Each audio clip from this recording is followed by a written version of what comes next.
They say the people could fly. They say some of the people knew magic long time ago in Africa. And they would step onto air like climbing a fence. And they flew like blackbirds across the fields and streams. Black, shiny wings flapping against the blue sky. The people who could fly, some of them got captured for slavery. They shared their wings. They couldn't take their wings across the water on slave ships. Too crowded, don't you know? They forgot about flying when they no longer could smell the sweet scent of Africa. The people who can fly, they shared their wings, but they kept their power in the land of slavery. They kept their magic a secret. So you couldn't tell anymore the ones who could fly from the ones who couldn't fly that was stolen from the continent. Such a man was an old man called Toby, who remembered the magic. And standing tall yet afraid was a young woman who once had wings named Sarah. She had her baby tied to her back. The enslaved people labored in the fields from sun up to sundown. The overseer, riding on horseback, he would point to the ones who were slowing down. The driver would crack his whip across their backs to make them move faster. That whip was a slice of pain.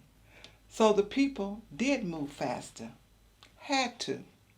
Sarah worked and chopped and hoed her row, her baby tied to her back. The baby awakened, hungry, and began to cry loud. Sarah couldn't stop to feed it. She couldn't stop to quiet or calm it down either. She didn't want to. Had to. Keep that thing quiet, pointed the overseer. The driver cracked his whip across the baby. The baby screamed with pain, as any hurt child would, and Sarah fell to the earth. The old man Toby came by and helped Sarah to her feet, and she whispered to him, "Father, I must go." And the overseer cracked his whip again around her feet, and she fell back to the ground. And the old man, Toby, helped her again, and he said, "Daughter, the time has come. Go as you know how to go." And he opened his arms to Sarah and said, "Kumyale, kumbumba, tambe, kumyale, kumbumba, tambe, kumyale, kumbumba, tambe." And Sarah lifted one foot off the ground into the air and then the other foot. She flew clumsy at first, but with her baby secured in her arms, she rose in the air and she flew like a bird, light as a feather.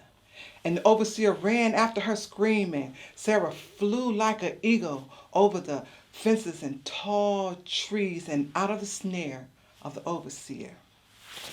No one dared talk about it, couldn't believe it, but it was, because they that were there saw that it was. The next day, a young man working in the field succumbed to the heat and he fell out. And the overseer and the driver came by and started whipping him.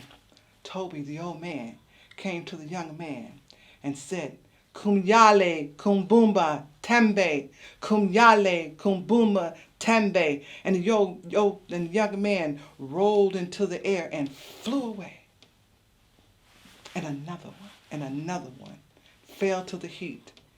And Toby, the old man, called out to the fallen ones with his arms open. He said, "Kumyale, kumbumba, tembe, kumyale, kumbumba, tembe, kumyale, kumbumba, tembe." And they too rose up and flew away. The overseer shouted, "Seize the old man! Seize the old man! I heard him say magic words." And the landowner, who called himself master, came running with his gun aimed at Toby.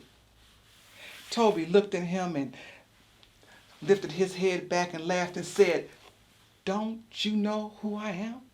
Who we are? We are the ones who could fly." And Toby muttered the ancient magic words once more. "Kumyale, kumbumba, tembe, kumyale, kumbumba, tembe." And old and young in the fields who once had wings all rose up and started flying away with Toby in back of them.